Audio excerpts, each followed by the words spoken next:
Mtazamaji na msikilizaji unayenifuatilia katika mada hii, kusudi langu natamani uwe na namna mpya itakayokuwezesha kufikia malengo ulionayo. Katika mwaka tulioanza umekuwa ukiona watu wanafanya maandalizi ya kula, kuvaa na kutembea, lakini wengi wao wakasahau kuwa na maandalizi ya kuanza mwaka wakiwa na malengo yao binafsi. Sasa mwaka mpya, tukizungumzia mwaka kwamba sasa hivi tuko mwaka mpya. Mwaka mpya ni mabadiliko ya kalenda, lakini kuwa mtu mpya ndani ya mwaka, mabadiliko hayo unayafanya mwenyewe, na huo upya unaanzia kwenye fikra, aina ya watu unaohusiana nao, marafiki zako, watu wako wa karibu. Sasa unatakiwa pia uchague marafiki wapya. Lakini mbinu na ulizozitumia mwaka uliopita kwenye malengo yako zikafeli, zisikufanye ukate tamaa kuamini kwamba uweze ukafanikiwa tena.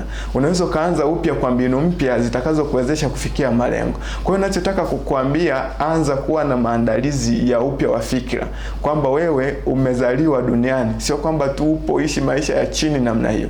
Unaweza ukafanikiwa iwapo tu utazamilia kuyapambania malengo ulionayo. Najua na malengo mazuri kuhusiana na maisha. Kwa hiyo anza upya wa kuyafikia malengo hayo.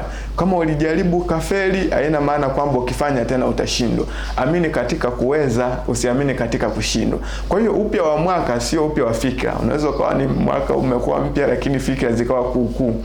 Kwa hiyo nataka nikwambie uwe na fikira mpya ndani yako zitakazokupa hamasa ya kupambania ndoto zako ulizonazo na kile unachokiamini. Ninajua wewe ni mtu mzuri ambaye ukinifuatilia vizuri utakuwa umebadilisha maisha yako. Kwa hiyo anza kufanya maandalizi ya kufikia malengo ulionayo. Anza na malengo unayoyaweza. Sijajua kati ya sababu hizi ambazo nimekutajia ni ipi hasa kwako nadhani kwamba nikianza nayo katika mwaka huu itakuwa ni nzuri. Unaanza na upya wa mwaka au upya wa fikra? Hebu niandikie hapo chini kwenye comment, nitasoma kisha nitakushauri. Asante.